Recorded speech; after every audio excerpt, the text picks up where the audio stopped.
nzizaayo ku kiro kiri lwe twasisinkana. Ensi yali yesirise naye omutima gwange ne gukubagana n'ekitangaala. Nali sigenda kunoonya kwagala naye amaaso gange ne gakwata nga omuliro ogusanyuse mu mpewo ennyogoovu. Nzijukira engeri gye wasekamu, eddoboozi lyo nga linyweza emmeeme yange mpola mpola. Obudde bwagenda naye nze nasigala mu kaseera ako, kubanga okuva olwo omutima gwange teguddangayo okubeera gwe gumu nate.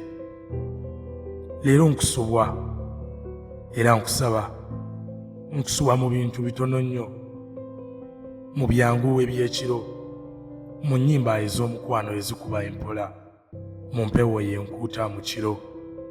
Wagenda naye wali osigadde mu buli kitundu kyange, mu ndowooza zange, mu kwambala kw'omutima gwange, kubanga wali muntu gwe nali njagadde. Singa nali nsobola okuzzaayo akaseera, nandizizzaayo ku kiro kiri lwe twasisinkana. Si kulongoosa kintu kyonna, wabula okulaba omulundi omulala.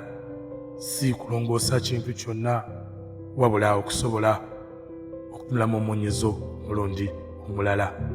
Si kulongoosa kintu kyonna, wabula okulaba omulundi omulala. Nkugambe nti okuva olunaku olwo tewabangawo kiro kyonna kye neebakanga sikusubwa.